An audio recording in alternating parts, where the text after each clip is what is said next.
Book supernatural, इसका हिंदी में अनुवाद है अलौकिक, अध्याय 40, बड़ी परीक्षा 1947।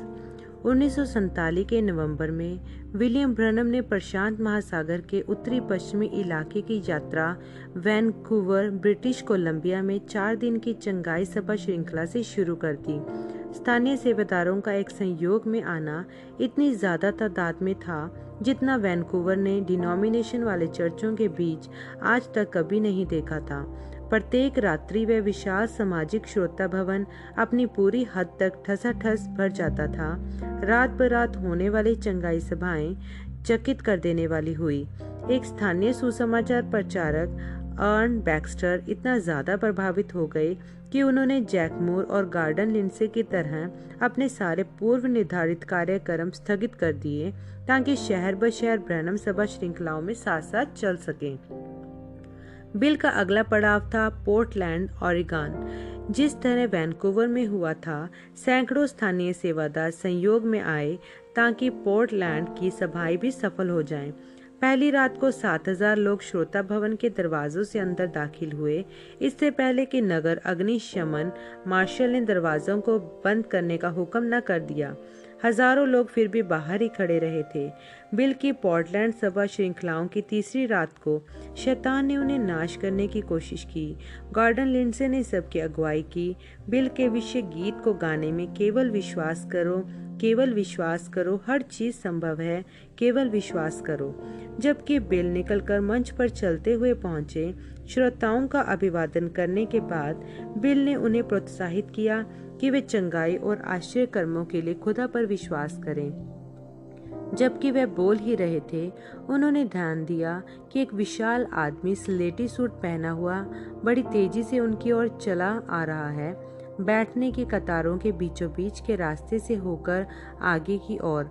जब वह आदमी मंच पर चढ़ने वाली सीढ़ियों के ऊपर चढ़ा तो बिल ने समझा कि वह कोई प्रवेशक है जो कोई जरूरी संदेश लेकर आ रहा है। शायद कोई बेहोश हो गया है या किसी को दिल का दौरा पड़ गया है और तुरंत प्रार्थना की आवश्यकता है। जब वह व्यक्ति मंच पर पहुंचा, बिल को दिखा कि कुछ और समस्या है, बहुत बड़ी समस्या। वह विशालकाय आदमी रुक गया। उसकी आंखें वेश्याना ढंग से आगे पीछे पलट रही थी, पहले तो ठसाठस भरे श्रोता भवन को देखकर और फिर उन 300 सेवादारों की ओर जो मंच पर बैठे हुए थे। अंततः वह केंद्रित हुआ और उस छोटे से प्रचारक की ओर जो पोडियम के पीछे खड़ा था। वह विशालकाय आदमी घुर्राया। उसका निचला जबड़ा दांतों को पीसते हुए आगे पीछे होने लगा। दोनों मुट्ठियां बिछ गई जैसे कि वह उन्हें प्रयोग करने जा रहा हो। वे आगे लपकते हुए घुर्रा कर बोला, तू पाखंडी घास के सांप, मैं तुझे अभी दिखाता हूँ कि तू कितना बड़ा खुदा का जन है। मैं तेरी अदना से छोटी सी बदन की सारी हड्डियां तोड़ डालूंगा। एक शब्द भी बोले बगैर बिल उस पागल की ओर घूम गए। वह विशालकाय आदमी पूरी तरह से सक्षम मालूम पड़ता था कि अपनी धमकी को अंजाम भी दे सके। वह 6 फुट से ज्यादा लंबा और कम से कम 250 पाउंड के वजन वाला था। उसका बिल्कुल उल्टा, बिल का अपना वजन घटकर 118 पाउंड रह गया था। इस वहशी आदमी की बांह बिल की जांघ से भी ज्यादा मोटी मालूम पड़ती थी। धीरे धीरे वह आदमी पास आने लगा। 2 पुलिस वाले भीड़ से निकलकर आगे आए उसको रोकने के लिए, लेकिन बिल ने अपने खौफ को नजरअंदाज करते हुए उन्हें दूर रहने का इशारा किया, यह कहते हुए यह मांस और लहू का मामला नहीं है, यह आत्मिक शक्तियों के बीच है। अनमने ढंग से वह दोनों पुलिस अधिकारी पीछे हटे और देखने लगे, जबकि वह पागल धीमे धीमे जानते बूझते हुए आगे बढ़ता रहा। वह विशाल आदमी खोखरियाया, तू बहरूपिये अपने आप को खुदा का सेवक बताता है। मैं इन लोगों को दिखा दूंगा कि तू कुछ नहीं है सिवाय एक झूठे के। एक घूंसे में तुझे सीधा उनकी गोद में पहुंचा दूंगा। वह विशालकाय आदमी बिल से 6 फुट की दूरी तक पहुंचकर रुक गया। वह इतना लंबा था कि बिल को उसके चेहरे को देखने के लिए ऊपर देखना पड़ रहा था। चुपचाप बिल ने प्रार्थना की, प्रिय खुदा, एकमात्र आशा जो मेरे पास है वह आप में ही है। उन्होंने भवंडर की उसी जानी पहचानी आवाज को सुना, विश, और फिर उन्हें प्रभु के दूत की उपस्थिति पास आती महसूस हुई। तुरंत ही बिल का डर समाप्त हो गया। उसके बजाय उसे कहीं ज्यादा बढ़कर एक गहन प्रेम की अनुभूति से वह भर गई। उस पागल ने अपनी धमकी दोहराई, तू धोखेबाज, मैं तेरे इस कमजोर पतले बदन की सारी हड्डियां तोड़ डालूंगा। उसकी मांसपेशियां फड़क गई जब उसने मुट्ठियों को बीचा। बिल ने सोचा, बेचारा आदमी, इसका दिमाग खराब हो गया है, वह यह जानता ही नहीं कि क्या कर रहा है। तब बिल ने अपना मुंह खोला, यह कहने के इरादे से कि मैं ऐसा नहीं करूंगा दोस्त, लेकिन जो शब्द उनके मुंह से निकले वे फर्क थे, जबकि ऐसा बोलने का इरादा भी नहीं था। बिल बोले, प्रभु यूं फरमाते हैं, क्योंकि तूने खुदा के आत्मा को ललकारा है, आज रात तू मेरे पैरों पर गिरेगा। प्रभु यीशु मसीह के नाम के आगे झुककर उस विशालकाय आदमी ने गालों को अंदर खींचा और थूक का बड़ा सा हिस्सा और कफ सीधे बिल के चेहरे पर थूका और फिर घुर्राया, तू पाखंडी, मैं दिखाता हूँ तुझे कि मैं किसके पैरों पर गिरूंगा। आगे कदम बढ़ाते हुए उसने अपना मुक्का मारने के लिए पीछे उठा लिया। कोमलता से बिल ने कहा, शैतान, उस आदमी से बाहर निकला। उस पागल की बांह जो घूसा चलाने के लिए पीछे हो गई थी, वहीं की वहीं मूर्ति की तरह जड़ हो गई। उसकी आंखें बाहर को निकल आईं, मुंह खुल गया और जुबान नियंत्रण के बाहर चारों तरफ चलने लगी। वह एक पीटे के कुत्ते की तरह रिरियाने लगा। उसकी आंखें गोलकों के अंदर की पीछे को पलट गई और वह बेहोश होकर मुंह के बल सामने गिर गया। उसका सिर सीधा बिल के जूते पर ही आ गिरा, जबकि एक पांव लहराती हुई ऐसे गिरी कि बिल के पैरों के चारों ओर इतनी जोर से लिपट गई कि बिल चल भी नहीं सके। दोनों पुलिस वाले तेजी से आगे आए और उस बेहोश आदमी पर झुक गए। एक पुलिस वाले ने ऊपर देखकर बोला, क्या हुआ, यह मर गया है क्या? नहीं, बिल ने कहा, यह तो बस खुदा थे जो अपनी शक्ति दर्शा रहे थे उस दुष्ट आत्मा को उन्हीं के सामने लाज झुकाने के लिए। बस इतनी सी ही बात है, यह आदमी ठीक हो जाएगा। यहाँ ऊपर पुलिस वाले ने उसके सिर की ओर इशारा करके पूछा। अधिकारी ने उसकी बांह को ढीला करके हटाया और उसे पीछे खींचकर ले गए। कई एक और आदमियों ने उनकी सहायता की ताकि उसे उठाकर मंच से ले जा सकें। जाने से पहले एक पुलिस वाले ने कहा, मैं जानता हूं कि यह आदमी कौन है। कई बार पहले भी यह कानूनी कार्रवाई झेल चुका है, धार्मिक सभाओं में घुसकर दंगा फसाद करने के लिए। इसे एक पागलखाने में भी रखा गया था, पर यह भाग निकला। हमारे पास इसकी गिरफ्तारी की आज्ञा है। अभी कल ही इसने एक आदमी का जबड़ा तोड़ दिया है, उसे ऐसा मारा कि वह पैदल रास्ते से पार जाकर सड़क पर गिरा। लगता है कि आज रात इसको कोई बराबरी का मिल गया। पोडियम पर वापस लौटकर बिल श्रोताओं से मुखाबित हुए। जैसा कि आप देख सकते हैं कि हमारे स्वर्गीय पिता के पास स्वर्ग और पृथ्वी की सारी ताकत है। एक बीमार आदमी जो सामने ही एक चारपाई पर लेटा हुआ था चीखा, हाँ वह है, उसने मुझे चंगा कर दिया। और चारपाई पर से कूदकर वह खड़ा हो गया। इमारत की दूसरी छोर पर एक आदमी जो वैसाखियों के सहारे खड़ा था चिल्ला उठा, उसने मुझे भी चंगा कर दिया। उड़ती हुई फीक गई उसकी बैसाखियां और दो भले चंगे पैरों से वह बीच के रास्ते पर दौड़ता चला गया। एक व्हीलचेयर से उठकर एक आदमी चिल्लाने लगा और मुझे भी।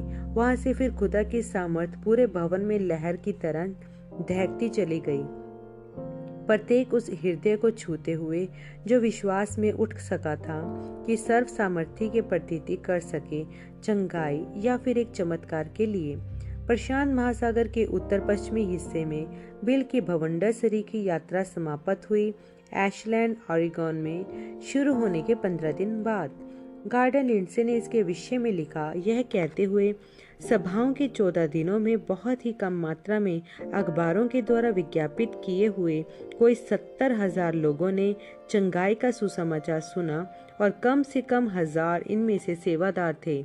विलियम ब्रनम खुदा के द्वारा भेजा गया एक मनुष्य गार्डन लिंडसे के द्वारा 1950 पृष्ठ 125 1947 के नवंबर के अंत में बिल फीनिक्स, एरिजोना के लिए उड़ गए। शुक्रवार, शनिवार और रविवार रातों को 3 सभाएं करने के लिए फीनिक्स पहुंचकर बिल को पता चला कि प्रायोजित करने वाले सेवादारों ने कैलगरी की खबरों से प्रभावित होकर रविवार रात को स्वयं अपने लिए एक चमत्कार पंक्ति ठहराई है। एक बार ऐसा कर चुके होने के कारण बिल को इसे दोबारा करने में कोई असहजता महसूस नहीं हुई।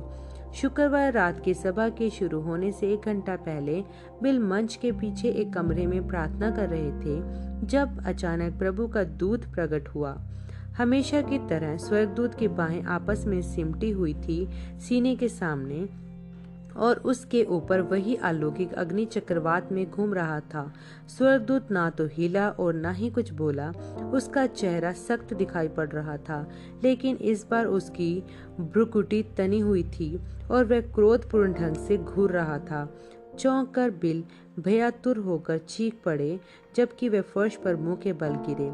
इस चीख को सुनकर गार्डन लेन से भागकर कमरे में आ गए, यह देखने के लिए कि क्या गड़बड़ हो गई। फौरन स्वर्गदूत एक धुंध के रूप में गायब हो गया और चला गया। अगले 2 दिनों तक बिल उस दर्शन पर चिंतन करते रहे। क्यों उन्होंने 7 महीनों से स्वर्गदूत को नहीं देखा था? अभी ही क्यों स्वर्गदूत प्रकट हुआ और स्वर्गदूत कुछ बोला क्यों नहीं? क्या वह नाराज था? बिल स्वर्गदूत की क्रोधपूर्ण निगाह को भूल नहीं पा रहे थे। प्रत्येक रात फीनिक्स में बिल ने प्रार्थना पंक्ति बुलाने से पहले आधे घंटे तक प्रचार किया। उनका विषय था इजरायली बच्चों का रेगिस्तान से होकर वायदे की भूमि की ओर यात्रा करना। रविवार की रात को जबकि भीड़ बेसब्री से चमत्कार पंक्ति को देखने के लिए इंतजार कर रही थी, बिल ने अपने वचनों को लिया गिनती के 22 अध्याय से, जहां खुदा ने झूठे नबी बलाम से कहा था कि बालाक राजकुमार के साथ इजराइल को श्राप देने के लिए मत जाना। बलाम फिर भी खुदा से पूछता ही रहा कि वह जा सकता है क्या, जब तक कि खुदा ने अंत उसे जाने को कह ही न दिया। फिर प्रभु का दूत रास्ते में बलाम से मिला और उसे मार ही डाला होता यदि बलाम के गधे ने 3 बार एक और मुड़कर उसकी जान न बचाई होती। जबकि बिल बलाम को गलत बता रहे थे, खुदा की पहली आज्ञा को ही ना मानने के लिए, अचानक से बिल को लगा कि वे स्वयं भी इसी अपराध के दोषी हैं। क्या खुदा ने उन्हें पहले ही नहीं बता दिया कि इस चमत्कारों पर जरूरत से ज्यादा जोर न दे? क्या यह वह कारण हो सकता है कि 2 रात पहले स्वर्गदूत उनके सामने यूं प्रकट हुआ था? क्या वह उन्हें चेतावनी देने के लिए था कि वे प्रभु की अवज्ञा कर रहे हैं? इन चमत्कार पंक्तियों को जारी रखने की अनुमति देकर बिल को अंदर से इतनी कमजोरी महसूस हुई कि उन्हें लगा कि उनके घुटने ही मुड़ जाएंगे।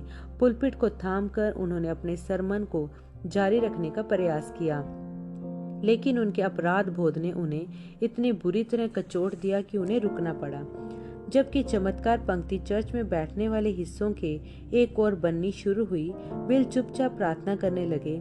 स्वर्गीय पिता, यदि मैंने गलत किया है और मेरे लिए यह आपकी दिव्य मनसा नहीं है कि मैं चमत्कारों पर ध्यान लगाऊं, कृपया मुझे साफ साफ दिखा दें। यदि एक भी व्यक्ति जो आज रात को इस पंक्ति में या आता है और चंगा ना हो, तब मैं जान लूंगा कि मैं आपकी इच्छा से बाहर काम कर रहा हूँ और मैं फिर कभी किसी को सबसे कठिन मामला पहले लाने या और चमत्कार पंक्ति बनाने नहीं दूंगा। एक माँ और बेटी सबसे पहली थी जो ऊपर आई।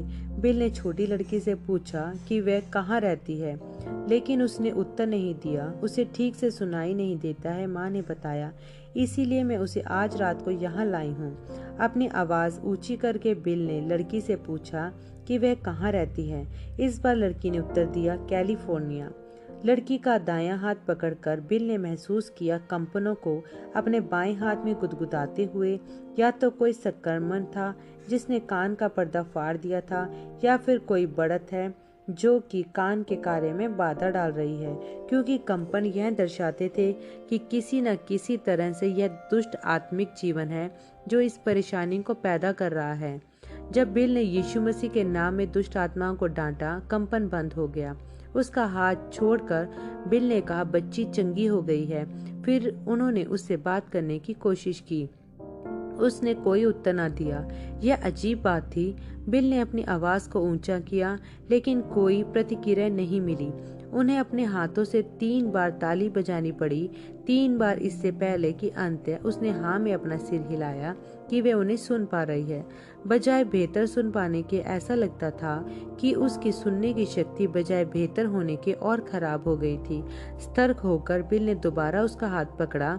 वहां पर कंपन पहले से भी ज्यादा तेज महसूस हो रहे थे। एक दूसरी बार उस रात को बिल ने दुष्ट आत्मा को यीशु मसीह के नाम में निकाला।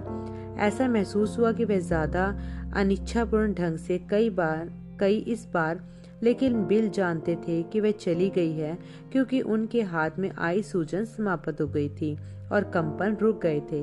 पर जैसे ही उन्होंने उससे बात करने की कोशिश की, वे अभी भी उसकी कलाई को छू रहे थे। बिल का बायां हाथ फिर से फूल गया और कंपन पहले से और ताकतवर तीव्र हो गए। सबसे बुरी बात तो यह थी कि अब वह बिल्कुल भी नहीं सुन पा रही थी, चाहे कितनी जोर से बिल चिल्लाए। यह दुर्भाग्यपूर्ण लड़की ऊंचा सुनने से पूरी तरह बहरी हो गई थी। हिल चुकी और भ्रमित अवस्था में बिल को कुछ भी समझ में नहीं आया, सिवाय इसके कि वह लड़की को यूं ही छोड़कर अगले मामले पर चले जाए। पंक्ति में अगले थे एक वृद्ध आदमी, जिसने यही बताया कि वह भी ऊंचा सुनते हैं। बिल ने आवाज ऊंची करके पूछा, क्या आप विश्वास करते हैं श्रीमान? उस आदमी ने हाँ में सिर हिलाया और सिर झुका लिया।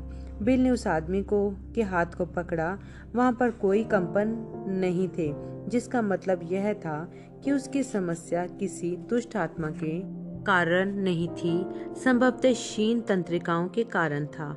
उस आदमी की चंगाई के लिए यीशु के नाम में प्रार्थना करने के पश्चात बिल ने सामान्य आवाज में पूछा, अब श्रीमान, क्या आप मुझे सुन सकते हैं? वह व्यक्ति ने, जिन्होंने अभी भी अपना सिर झुका रखा था और आंखें बंद की हुई थी, कोई जवाब नहीं दिया। बिल ने अपनी आवाज को ऊंचा किया और फिर से पूछा, फिर भी कोई उत्तर नहीं आया। बिल ने अपने हाथ से ताली बजाई, जितने जोर से बजा सकते थे। उस व्यक्ति पर शिकन तक नहीं आई, वह भी पूरी तरह बहरा हो गया था। बढ़ते हुए खौफ के साथ बिल को यह एहसास हुआ कि चंगाई का वरदान उस तरह से काम नहीं कर रहा है जिस तरह से सामान्यतः किया करता था। अपने बल पर वह भला क्या कर सकते हैं? प्रभु के दूत के उनके साथ मंच पर उपस्थित हुए बगैर वह भी उतने ही असहाय हैं जितना कोई भी और। क्या इसी तरह शिमशोन को भी महसूस हुआ था जब दलीला ने उसके बाल काट दिए थे, जिसके पश्चात वह फलिस्तियों के आगे कमजोर और असहाय हो गया था। अपेक्षाओं से भरी उस भीड़ के सामने बिल ने स्वयं को बेवकूफ और शर्मिंदा और दोषी महसूस किया। एकमात्र चीज जो अब वह कर सकते थे वह यह कि सुनने वालों के सामने अपने गुनाह का इकरार करें और सभा को समाप्त कर दें। उस रात बिल सो न सके। अंधेरे में वे अपनी गलती में बहुत ही पीड़ित होते रहे। आखिर वह इस कदर दिखावेबाजी कैसे कर सकते थे कि लोगों को उस तरह से चुनौती दें। मेरे पास अपना सबसे कठिन मामला लेकर आओ और मैं आपको यह गारंटी देता हूँ कि यीशु मसीह आपकी आंखों के ठीक सामने चमत्कार करेंगे। यीशु ने तो कभी ऐसी चुनौती नहीं दी। वास्तव में तो बाइबल यह कहती है, यीशु तो अपने शहर में कोई बड़ा काम ही न कर सके थे लोगों के अविश्वास के कारण। मत्ती 13:58, मरकुस 6:5-6। यदि यह खुदा के बेटे के लिए सत्य था, तो फिर उसके अनुयायियों के बारे में क्या होगा? अब बिल को यह एहसास हुआ कि वह वचन से कितना बाहर थे यह दावा करने में कि कोई भी चंगा हो सकता है, चाहे वह व्यक्ति विश्वास करे या ना करे। सच है, वैनडेलिया इलिनॉय में स्वर्गदूत की चेतावनी के पश्चात उन्होंने उस चुनौती को देना छोड़ दिया था, लेकिन उन्होंने अपने साथ काम करने वालों को फिर भी यह अनुमति दे दी थी कि सबसे बुरे बिगड़े हुए मामलों को छांट कर प्रार्थना पंक्ति में सबसे आगे लाकर खड़ा कर दें, ताकि देखने वालों को प्रत्येक सभा की शुरुआत में ही चमत्कार घटित होते दिखाई पड़ जाएं।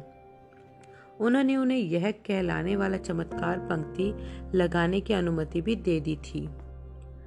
बिल ने कोई आपत्ति नहीं की थी, क्योंकि वे यह विश्वास करते थे कि खुदा किसी को भी किसी भी चीज से चंगाई दे सकते हैं, लेकिन सिर्फ इसीलिए कि खुदा किसी काम को करने में सक्षम है, इसका यह मतलब नहीं होता कि यह उनकी इच्छा भी है कि उस काम को करें। स्वर्गदूत का आकर प्रकट होना पिछले शुक्रवार की रात को दूसरी चेतावनी थी।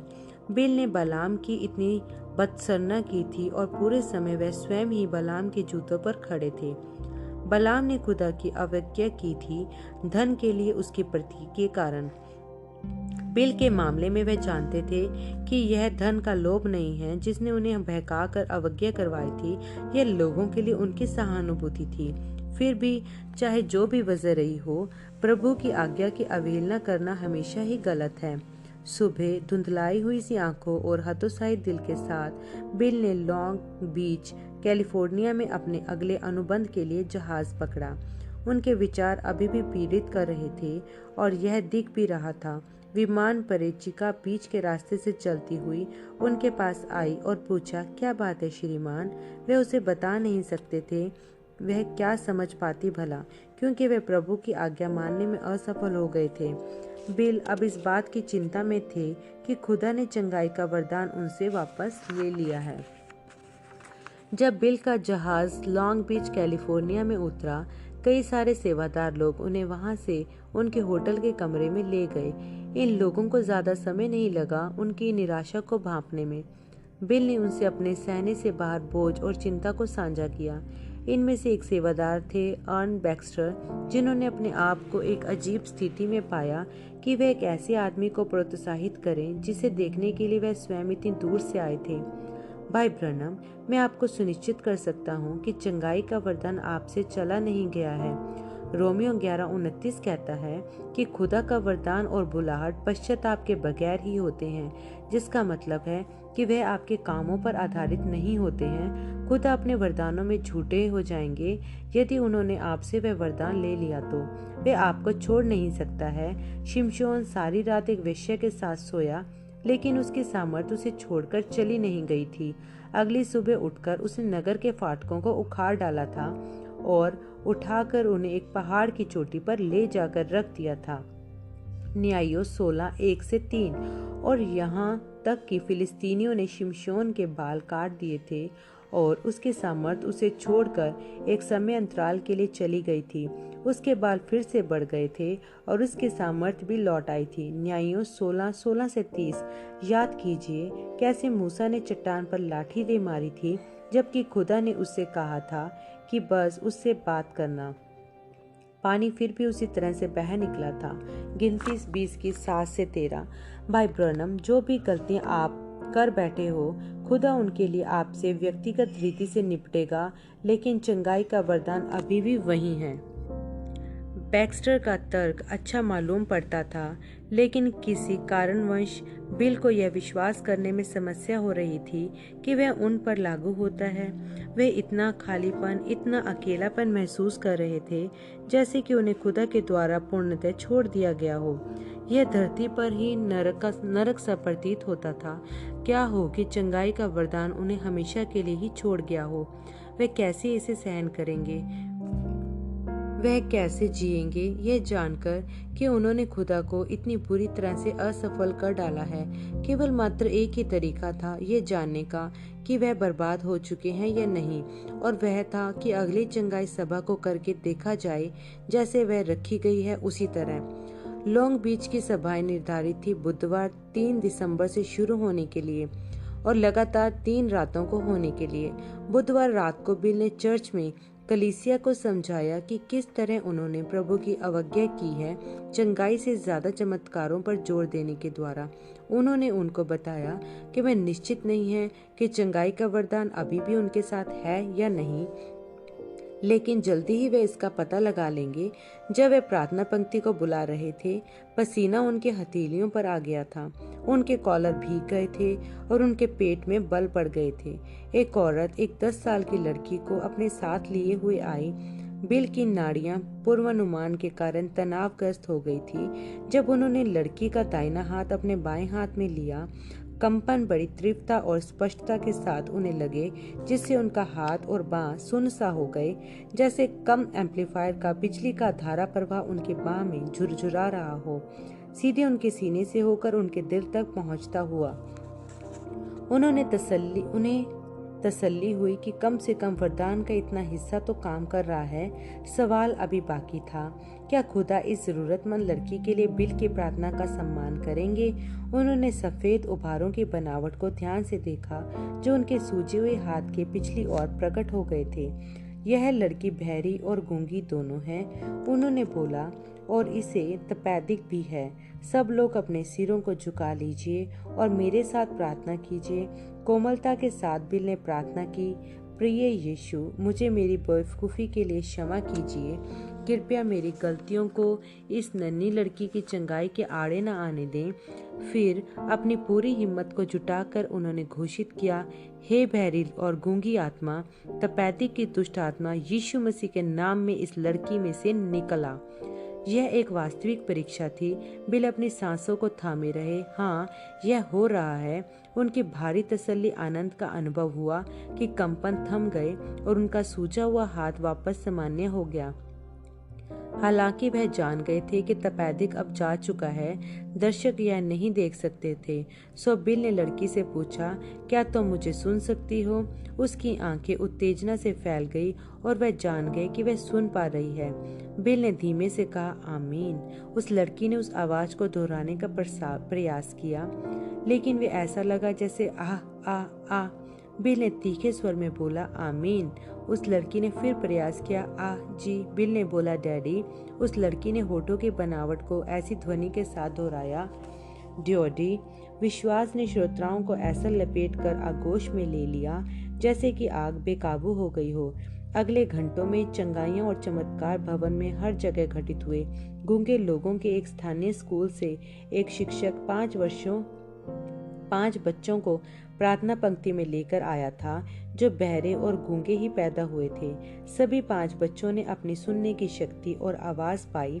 चारपाई पर एक आदमी ने जो पक्षाघात से हिल रहा था, जिस पर बिल ने अपनी प्रार्थना समाप्त की, उसी पल हिलना बंद कर दिया। कई एक अपाहिजों ने अपनी बैसाखियां गिरा दी या अपने व्हील चेयर पर से उठ खड़े हुए, सारे भवन में चलते हुए यीशु मसीह की तारीफें करने के लिए। उच्च रक्तचाप, ग्लूकोमा, दमा, फोड़े और कैंसर सारे के सारे लोगों के विश्वास से हार गए। गुरुवार की रात को जब बिल ने प्रार्थना पंक्ति चालू की, एक लड़का लंगड़ाता हुआ आगे आया, जिसके पैर पोलियो के कारण पैर को सहारा देने वाले कब्जे वाले ऊंचे जूतों में जकड़े हुए थे। उसकी माँ उसके साथ आई और बोली, भाई ब्रैनम, यदि आप इसके लिए भी प्रार्थना कर दें। ठीक है बहन, अब आप यह नहीं चाहती। वह बीच में ही बोल बैठी, मैं किसी चमत्कार की इच्छा नहीं रखती, मैं बस यह चाहती हूँ कि आप प्रार्थना कर दें। मैं स्वयं खुदा पर विश्वास करती हूँ अपने बेटे की चंगाई के लिए। एक साधारण प्रार्थना में बिल ने यीशु मसीह से मांगा कि उस अपाहिज लड़के को चंगा कर दें। शुक्रवार की रात को यही लड़का चर्च में आगे तक चलता हुआ आया, उन सहारे वाले जूतों को अपने कंधे पर लटकाए हुए, उन बेकार हो चुके सहारे वाले जूतों को ऊपर उठाकर उसने दर्शकों को दिखाया और गवाही दी कि यीशु मसीह अभी भी चमत्कार करते हैं। वह रात लॉन्ग बीच में आखिरी रात थी। वह जितने अधिक लोगों के लिए कर सके प्रार्थना करना चाहते थे। सो बीमारियों का अपने हाथ वाले वरदान के द्वारा पता लगाने के बजाय उन्होंने एक त्वरित पंक्ति चलाई, जिसमें उन्होंने एक छोटी सामान्य प्रार्थना की जैसे जैसे लोग उनके सामने से गुजरते गए। इस तरह से वे 1 घंटे में ही सैकड़ों लोगों के लिए प्रार्थना कर ले गए। परंतु जितनी तेजी से प्रार्थना पंक्ति चली हो, वह फिर भी एक ऐसे आदमी के लिए बहुत लंबी थी जो 1.5 साल से अपने आप को बेरहमी से लगातार धकेलता आ रहा हो और कई दिनों से पर्याप्त सोया भी न हो। लगभग 3000 लोगों के लिए प्रार्थना करने के बाद, जबकि सैकड़ों अभी इंतजार में ही हों, बिल बेहोश होकर गिर गए। शनिवार की सुबह, जबकि अभी भी कमजोर और हिली हुई हालत में थे, बिल एक बस पकड़कर वापस फिनिक्स की ओर रवाना हो गए। वह लोगों को बताना चाहते थे कि खुदा ने उन्हें माफ कर दिया है। रविवार को चर्च में उन्होंने कहा, पिछली बार जब मैं इस पुलपिट में था और मैं दोषी आदमी था, मुझे महसूस हुआ था कि उसकी उपस्थिति मुझे छोड़कर चली गई है और मुझे एहसास हुआ कि कितना असहाय हूँ मैं उसके बिना। आज वह बड़ी परीक्षा समाप्त हो चुकी है। मैं अपने आप को ही ऊपर चढ़ने का पहला पत्थर बनाना चाहूँगा, बजाय ठोकर लगाने वाले पत्थर के, ताकि अपने आप को खुदा के तरीके बेहतर ढंग से सिखाऊं, ताकि मैं उसके और करीब रहकर जी सकूं। जब मैं उसके करीब रहकर जीऊंगा, मैं आप लोगों की और बेहतर ढंग से मदद कर सकूंगा और उसी की आत्मा से अगुवाई प्राप्त होऊंगा। मैं खुदा का धन्यवाद देना चाहता हूँ मुझे मेरा चंगाई का वरदान लौटाने के लिए और सफलता के लिए। पिछले रविवार से पहले वाले से बीमारों के लिए प्रार्थना करने में जितना कि यह पिछले महीनों में रहा था, यह वापस आ गया है, पहली बार से कहीं ज़्यादा आशीषित रूप में। फिर बिल ने समझाया कि उनका चुनौती देना गलत क्यों था। मैंने यह कथन बोला था कि कोई ऐसी बीमारी है ही नहीं, वह चाहे जो हो, जो मेरी प्रार्थना के आगे टिक सके, और कोई पीड़ा क्यों ना हो, चाहे वे कितनी बुरी अपाहिज क्यों ना हो, बिना चंगा हुए नहीं रह सकती। यदि मुझे उस व्यक्ति के लिए प्रार्थना करने को पर्याप्त समय मिल जाए तो आपने हर जगह मुझे यह बोलते सुना होगा, और यह बात अभी भी सच है, पर वह व्यक्ति मैं ही होता था जो वह सब कुछ कर रहा होता था। मैंने उसे लोगों से अलग कर दिया था। आपको भी कुछ करना होता है, जैसे तब हुआ था जब यीशु ने मरियम और मार्था से कहा था पत्थर हटाने के लिए। यूहन्ना 11:39। कुछ है जो आपको भी करना होता है। अपने आप जाइए, आप विश्वास कीजिए और आप चंगाई प्राप्त कीजिए। विलियम ब्रनम अनुभव श्रृंखला, पहला सरमन जो 7 दिसंबर 1947 को फिनिक्स एरिजोना में प्रचारा गया था। संपादित।